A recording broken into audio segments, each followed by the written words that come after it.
Hello friends, most welcome my technical classes. आज हम आपको लेकर के आए हैं single stage transistor amplifier. Okay, single stage transistor amplifier क्या है, इसके बारे में बहुत ही डिटेल रूप से बहुत कम टाइम में आपको वीडियो बताएंगे।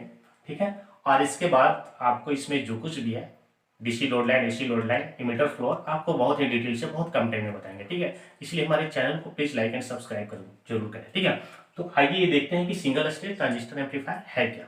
ठीक है, बहुत ईजी है, बहुत आसानी से समझ में आएगी और ज़्यादा कुछ नहीं है। ठीक है, ये देखिए हमने एक सर्किट ड्रा की हुई है। ठीक है, single stage transistor amplifier. Single stage transistor amplifier का मतलब ये है कि वन ट्रांजिस्टर यूज करेंगे। ओके, वन ट्रांजिस्टर इस स्टेज में यूज करेंगे, इसलिए हम लोग इसको सिंगल स्टेज बोलते हैं। ठीक है, तो देखिए ये क्या है, ये हमने बैसिंग किए हुए R1 R2 RC RA लगाया। ठीक है, ये करंट यहाँ से फ्लो हो रही है, दैट मीन्स ये पॉजिटिव और ये निगेटिव, ये पॉजिटिव और ये निगेटिव। ऐसा इसलिए हम किए कि ताकि ये जो है कि हमको बेस मीटर को क्या चाहिए, फॉरवर्ड बायस वोल्टेज चाहिए। ठीक है, बेस मीटर को फॉरवर्ड बायस वोल्टेज चाहिए, तो यहाँ से हमारा मिल जाएगा। यहाँ पे कुछ ना कुछ वोल्टेज ड्रॉप होंगे जो इसके लिए पॉजिटिव भी और फिर निगेटिव भी।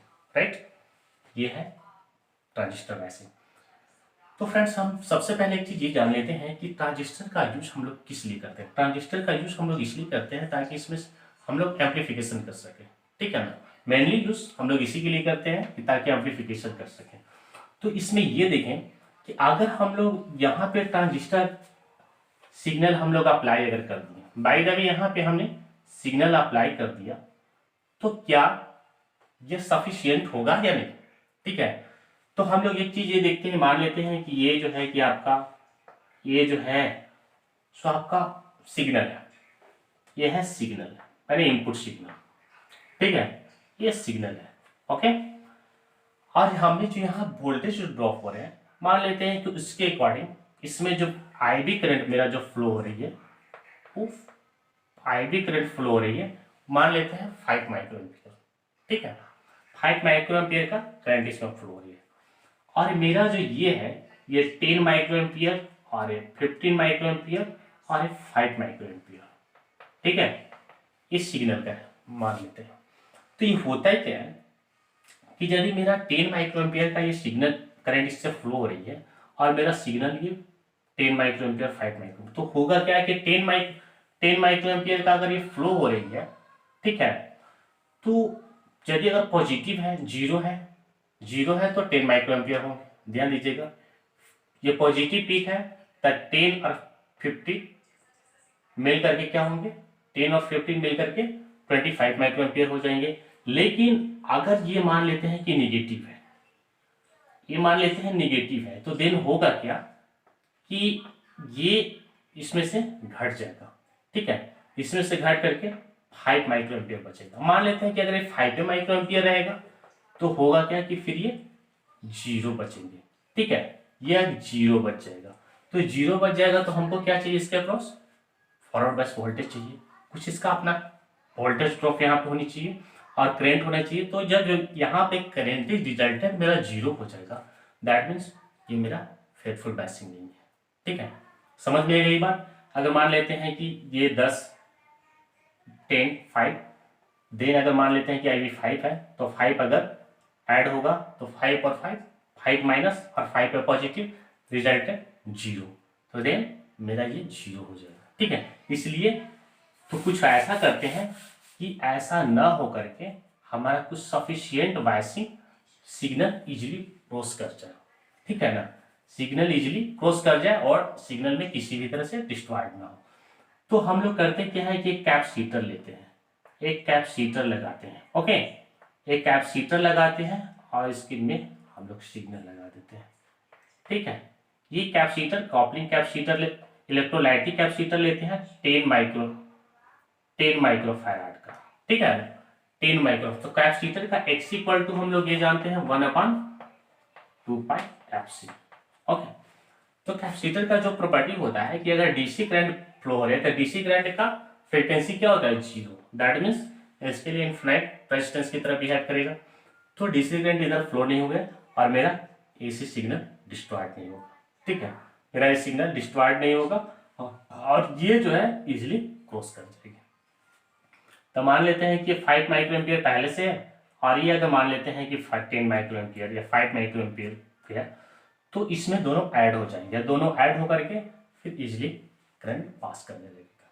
ठीक है, और ये वोल्टेज फेथफुल एम्प्लीफिकेशन में किसी भी तरह से इस तरफ डिस्ट्रॉयड नहीं है। ठीक है, अब हम लोग इनपुट साइड ये देख लिए कि इनपुट साइड में ये हम लोग क्यों यूज करते हैं। ठीक है ना, टैपलिंग कैपेसिटर क्यों यूज करते हैं। अब आते हैं हम आउटपुट साइड।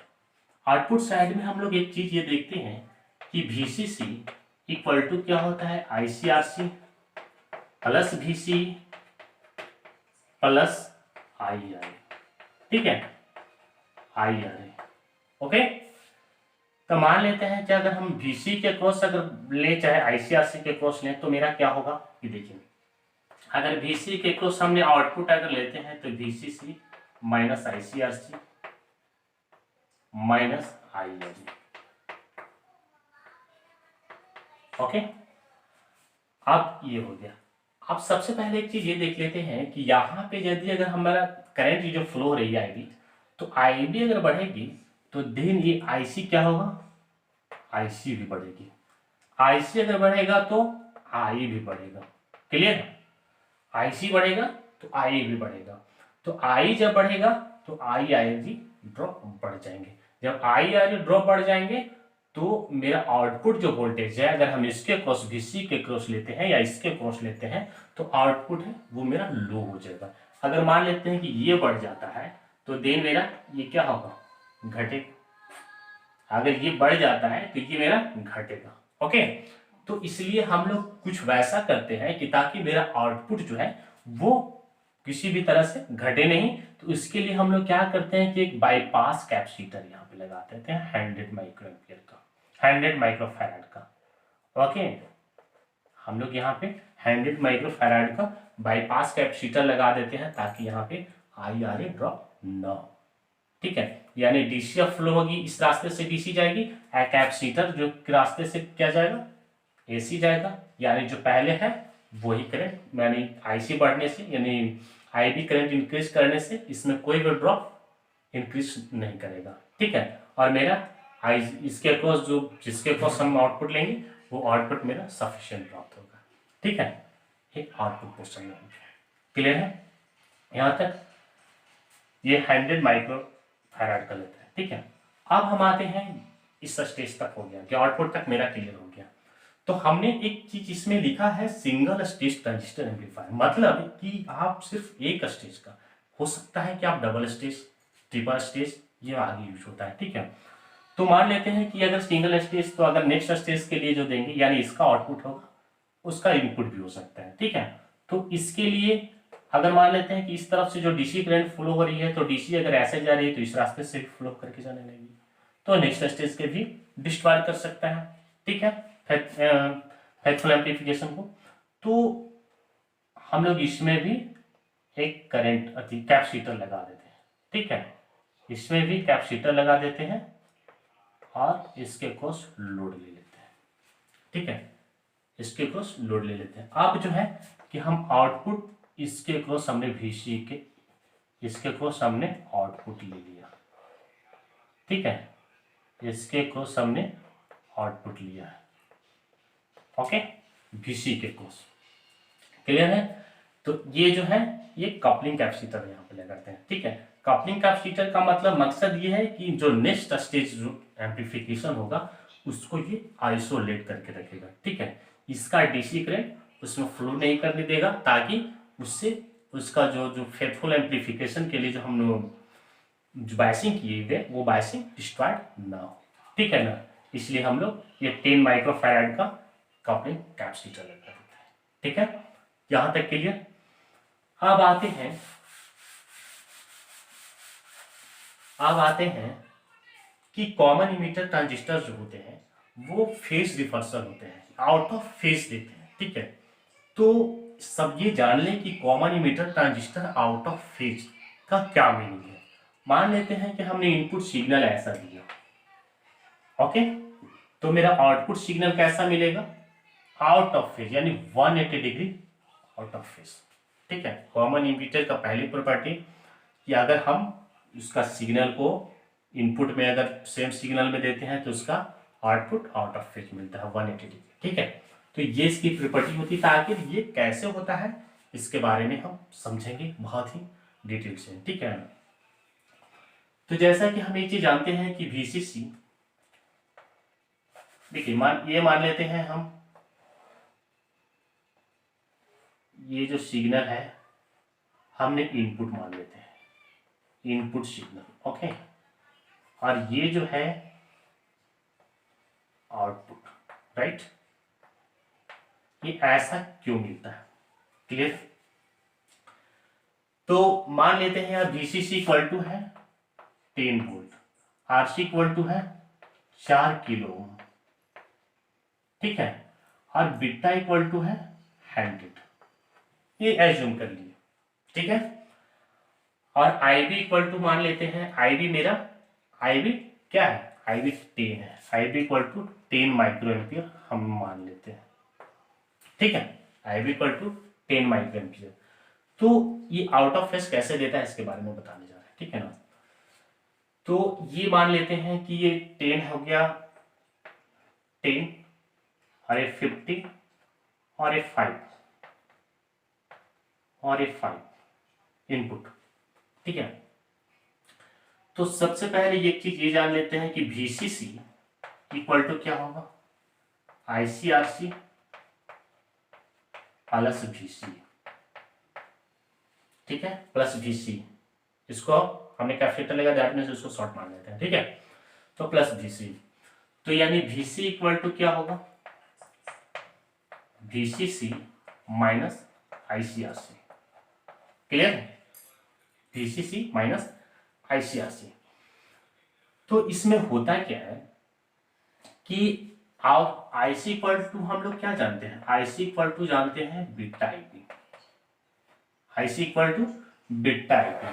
अगर मान लेते हैं कि सिग्नल मेरा 0 है, सिग्नल कुछ भी नहीं दिए हैं, तो देन IB कितना फ्लो होंगे, 10 micro ampere, 10 micro ampere flow होंगे। तो IC कितना हो जाएंगे, IC equal to 100 into 10 equal to 1000, यानी 1000 माइक्रो एम्पियर, यानी इसको मिली एम्पियर में कन्वर्ट करेंगे 1 मिली एम्पियर। तो 1 में तो VC इक्वल टू क्या होंगे, VCC हमने 10 माना है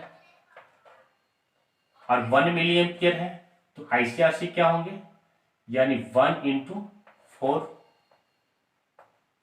किलो, तो मिली एम्पियर, किलो एम्पियर खत्म, किलो खत्म, यानी 6 वोल्ट हमें यहाँ पे मिलेंगे।